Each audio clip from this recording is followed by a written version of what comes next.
strongest relationships, I built that trust with people to where they'll listen, and they help me and I listen to them. And the teacher made this example, and she said that she was teaching a class, and she told them, we're going to be the best class, I'm going to be the best teacher, I care about you. And she did an opening quiz, an opening exam to kind of see where everybody's at. And it was 20 questions, okay? And on these 20 questions, one of the kids, all right, this would have been me back in the day, but one of the kids turned in their paper and got 18 wrong out of 20. Now, this is where we're going to find that balance. She was not that kind of teacher to say, yay, here's a trophy. You didn't go undefeated like Purple Power, okay? But here's a trophy. But here's you did good. No, she, on his paper, this is what she did. He got 18 out of 20 wrong. She wrote +2 with a smiley face. All right? +2 with a smiley face. You can probably see where she's going. So, well, the kid got the paper, and you can tell he's kind of confused. It's a true story. And he runs up to his teacher and says, teacher, didn't I get 18 wrong out of 20? She said, yeah. And I love this about this teacher. He goes, well, isn't that an F? She goes, yep, sure is. You flunked it. Did not pretend like, oh, no, you failed it. Kept it real, right? And he said, well, then why did you do this? And why did I get a smiley face? She did, because you know what? You didn't get every single one wrong, and we're going to build from that. And I just thought, what if the church looked like that, man? What if we were all ones, we can beat each other up, but man, this so-and-so person, they messed up, they did this. I've had personal people in my life, other youth pastors and things in ministry over the years that have failed morally or done this. You know, it got me hard. And I was really quick to be like, you know what, how could you do that? Why would you do that? And God's like, hey, we're all one choice away from falling, man. No one is immune to temptation. No one's immune to sin. We've all got to be in the Word. We've all got to be committed to Him. And so I then begin to say, you know what? I want to help you. I want to love you. And I want to get you through that. But if all we do is know about this stuff, but don't go into action and actually are counterproductive and beat each other up every time we mess up, man, that's not going to get us anywhere. A preacher and a soap maker. Any soap makers in the house today? Are you really? No. And I was about to say, I didn't lie in the first service. I said, I guarantee there's going to be 0 soap makers. Hey, Pinterest has turned us all into all kinds of stuff, right?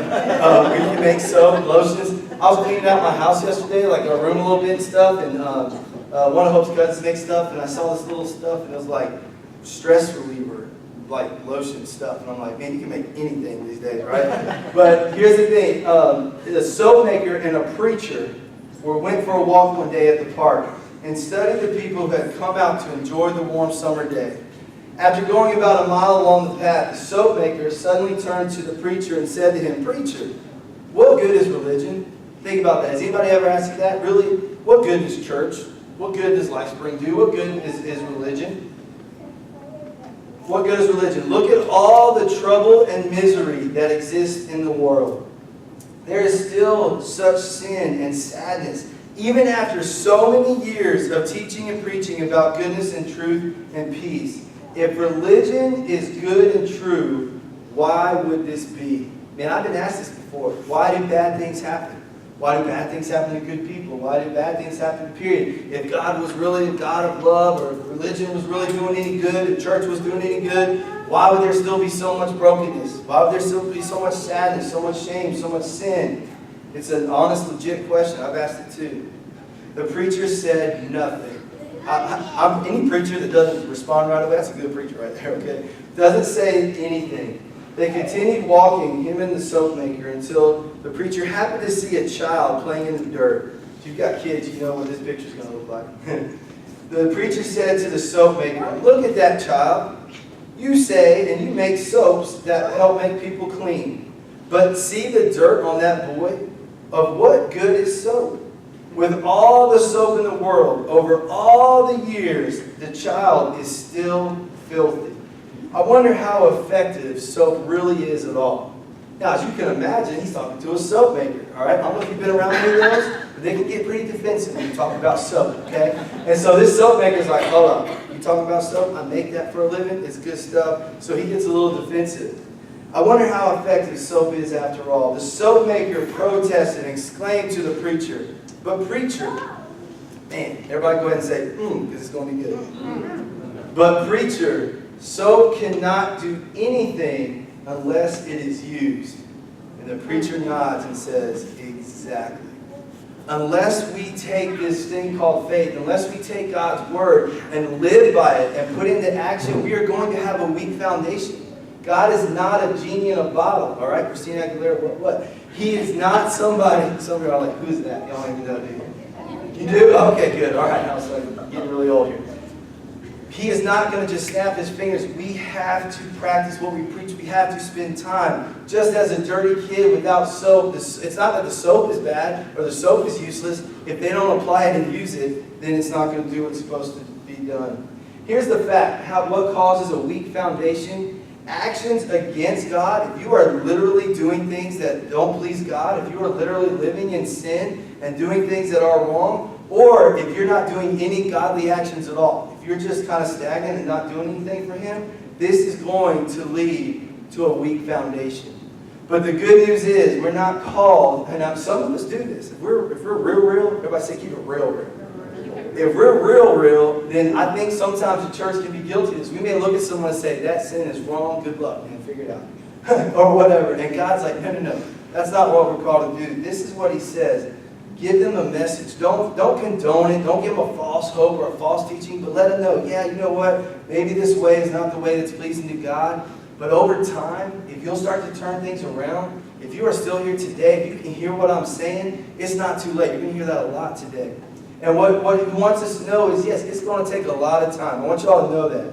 If your foundation right now in Christ is weak, if you don't feel like there's a lot there, it's going to take a lot of time to get it strong. The world's tallest building, the Burj Khalifa. That's where Wiz got his name. Let's figure that out. I get it. Yeah, thank you. All right. The Heritage Crowd didn't get it either. It's okay. No, I'm just kidding. The Burj Khalifa opened in Dubai January 4th, 2010. At a staggering 2,717 feet tall, more than half a mile high. So everybody say tall building. That's what this is. While most attention focuses on its height, perhaps more important is what lies beneath the building. Without a solid foundation, the world's tallest building would become the world's longest pile of rubble. Man, has your life ever felt like just a big pile of rubble? Have you ever wondered, why is everything falling apart? Why is there no peace? Why is there no joy? Why is there no love in my heart? Maybe it's because of what's under the foundation. Without a solid foundation, the world's tallest building would become the world's longest pile of rubble. Extending 164 feet deep, that's deep, people, under the Burj Khalifa lies 58,900 cubic yards of concrete. Say that's a lot of concrete. Weighing over 120,000 tons. So that's just not, you're not going to see that. You're going to see the tall building. Wow, that's what is underneath. 120,000 tons. It took a year just to build the foundation. Man, that preaches right there. Man, it's going to take time. It's going to take hard work. Man, if you guys know my wife, Hope, she is amazing. Let me tell you, every time she drives by and Salsaritas ain't open yet, she's upset, okay? What in the heck is taking so long? Now we know, babe. Foundation. It took them a long time to build a foundation. Anytime you're going to build something that's going to last, anytime you're going to build something that's going to be strong, there must be a strong foundation underneath. And we're going to get those chips soon. Amen? Amen. All right, there you go. Here's the thing about having a weak foundation. And maybe you've found yourself to live this way. Maybe God has shown you some things and you're just kind of like, nah, that ain't for me. But here's a quote that I read online one day and I thought, this is so true. But here's a fact. We cannot start wrong and expect to finish right. Again, I love taking God's word and applying it to real life. What area of your life can you start in the wrong direction and still finish right if you keep going that way? There's no way. If you have a terrible first day of work, I've had a lot of those, and you don't turn things around. I've had managers at the Ingles that back when I was a bookkeeper there, they were like, okay, if I get one more email from my boss about something you screwed up, you're in trouble. I had to turn things around. If I would have kept doing that, guess what? He doesn't have a job, right? What areas of life can we go the wrong direction and expect to finish right? 1 Corinthians chapter 9, verse 24 through 27. Check this out, man. This is good stuff. Do you not know, 1 Corinthians 9, 24 through 27. Do you not know that in a race, all the runners run? You hope so. But only one gets the prize. Run in such a way as to get the prize. Everyone who competes in the games goes into strict training. They do it to get a crown that will not last, but we do it to get a crown that will last forever. Man, we need to be reminded today, as we fight to be a man or woman of God, as we fight to live for Him, we are not fighting for something on earth that's just going to kind of be here and go away. We are fighting for a prize that will last for all of eternity. So as we think about that, I wonder, have we chosen today to train God's way and put in the time to strengthen our foundation? Are we willing to literally do what it takes? Not just try to take the easy way out, but put in the time and to be who God has called us to be and build that strong, strong foundation. Here's the truth. I'm going to give you two truths, and too many times the church stops at the first truth, and that's all you're going to hear. But today we're going to give you both sides of the equation. Here's a fact. Your sinful ways have created a weak foundation. That's just truth. I would not be doing my job up here. I would not be serving you correctly if I tried to make you pretend, oh, it's okay to sin a little bit. No. If you're living a life of sin, if you have messed up and you have not repented and you're not trying to turn things around, then you have created a weak foundation. But the second part that we don't want to talk about a lot because we just kind of are easier to say, well, you're doing this or that. The second part that God has told me that people need to hear today and that we need to take this message outside of this place is, yes, you create a weak foundation, but it's not too late. I promise you, you're going to hear this a lot. You're going to hear this in a clip about the show. If you are breathing, if you are here and you can hear this and you are still alive, it is not too late to turn around your foundation, to start to make the weak areas of your life strong. I'm about to do something that is going to be a little controversial. So let's just throw that out there right now. All right? And I want to give you a little bit of a disclaimer. I've told y'all before, I love listening to many different sermons and different things and growing and learning. Well, there's a certain leader in the Carolinas that has been through some things, self-inflicted, done some things that I don't agree with, maybe he said something in a sermon that people don't agree with. There's a man by the name of Perry Noble, all right? Small churches should not use New Spring because I might go there. No, I'm just kidding. But here's the thing. Whether you love the man, hate the man, agree with the man, disagree with the man, all I can tell you is there's a 3-minute clip of one of his sermons that rocked my world. It was his first sermon after losing his job as a pastor. And he's speaking at Elevation Church in Charlotte. And the message that he's going to give, I don't want you to just think about, well, he's a mega pastor, he is wrong. Hey, how you feel about him, you can deal with that on your own time, okay? I'm asking you to be open to his words, open to his message. Because as I was listening, I thought, God, that is exactly what you're trying to say today. And God's like, well, somebody's saying it, so let him say it. So go ahead, we're going to fire this clip and check out what he has to say about what we're talking about. So if you don't know, probably know, back in July I lost my job drinking too much. And I got to go to something called rehab. I'm not going to ask for a show of hands if you've ever been to rehab because it's probably the closest to hell I've ever been in my life. The rehab place that I went to was in Tucson, Arizona in July. Nobody goes to Tucson in July unless you're in rehab. The day I got there, it was 107 degrees. And there were snakes. I hate snakes. I hate them. I hate them.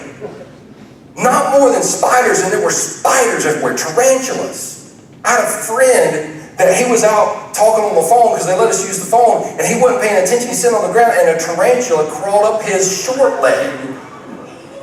Like got in his shorts. I'm like, I would have got naked right there. I'd have just been like, I'd say, hey, here we go. I'm in rehab. What?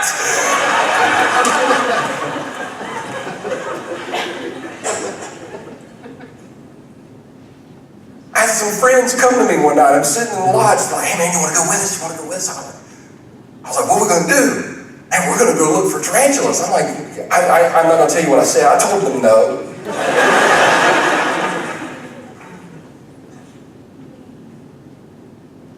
By the third or fourth day out there, I had my lowest point. had it all, had everything. Now I got nothing. So I decided to go for a walk. Every night I walked around, they had a track, and I just walked around this track every night. And I'd watch the sunset. It was the only source of joy I really had during the day. And my fourth night there, walking around the track, I never will.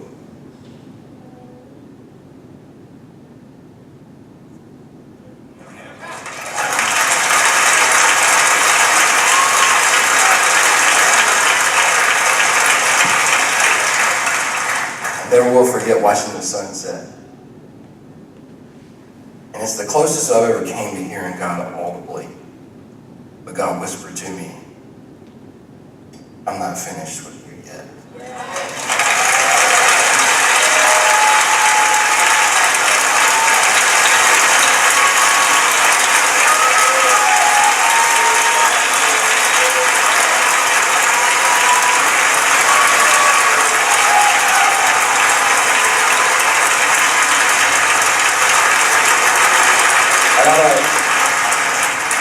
I don't say that so you will leave tonight thinking, man, that's so great that God spoke to him and told him, I'm not finished with you yet. I'm saying if God can say that to somebody as messed up like me, surely there's somebody here tonight that you walked in this room feeling defeated, and maybe God's whispering to you going, I'm not finished with you yet.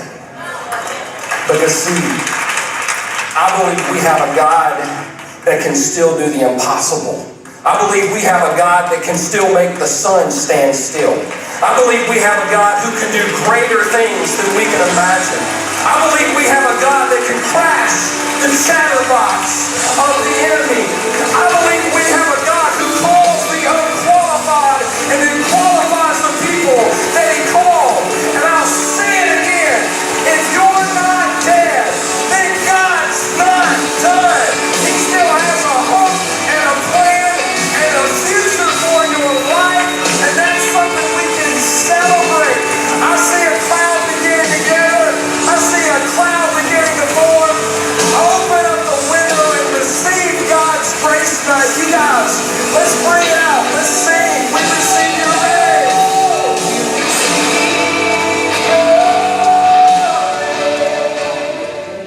So I don't know about you guys, but when I first heard that, I've never struggled with what he struggled with. I've never done what he's done or got in trouble for or whatever, but I tell you what, God convicted me immediately. And he said, Nate, I'm tired of the church preaching a message of just, you've done this wrong, you've done that wrong. Where's the message of love? And this is what God told me. He said, why don't you love on people and let me and the Holy Spirit convict and do the rest? And I was just like, but I'm a fixer. It's hard for me, or man, that he disappointed me. I used to look up to that guy or this guy, or I had a youth pastor friend that messed up, man. I was mad at him years ago. And God's like, man, did I get mad at you when you did not live your life for me? Or did I love you? And did I give you grace? And did I forgive you? And have I come into your life? And do I lead you every single day now that you're willing to follow me? Because regardless of the sin, without Christ, we're all in trouble. We've all been lost. We've all been there. And so what God told me was stop worrying about the do's and don'ts. Yeah, don't condone sin, all that, I got you. But why don't you love on people? And Kelly, you guys come on up. And what we're going to do is, I know in my spirit, I know in my soul that someone needed to hear that message. And that someone needed to hear today that it's all right if you've messed up. Wherever you've been, if your foundation is as weak as ever, if your life is just a big pile of rubble because you've done everything wrong. With that scripture that talks about the race, I want to ask you something, man. If I'm in a race, and I don't run, obviously, but if I did, and I'm at the starting line and the finish line is over where that door is, I can guarantee you when that guy says go, if I turn around and run that way, I'm not going to win.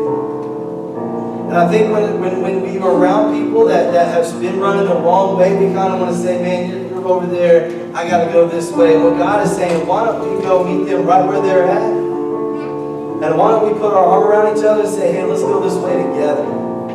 turn things around together. I'm going to pray for you. I'm going to be here for you. I'm going to laugh with you. I'm going to cry with you. And if you're around me, I'm going to hug you. I'm going to hug her, right? And I'm going to be there. And I want you to know that we've all fallen short of the glory of God. But all I care about is right now.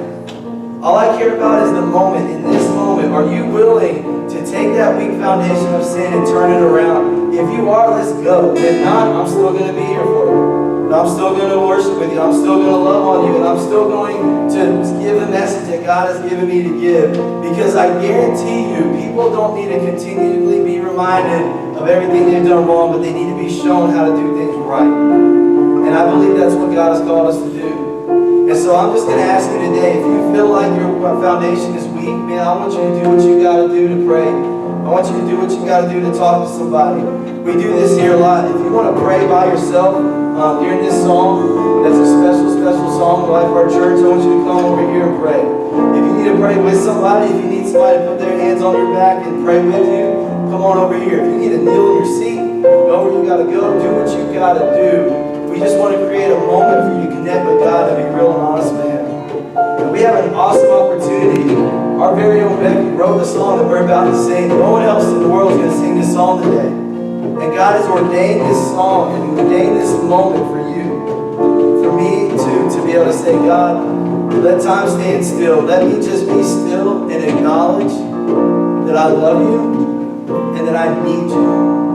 And whatever I've done in my past, forgive me. Whatever I've done today, forgive me, God. But give me your strength to move forward. And let's start taking this weak foundation and make it strong together. Let's do it.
same thing, and that is stand still at some moment and just get lost in the presence of God.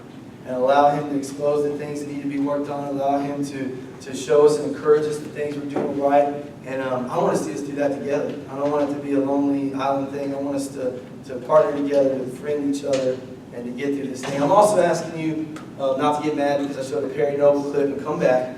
And don't be like, I'm going to that church, man. That was pretty cool. Okay, no.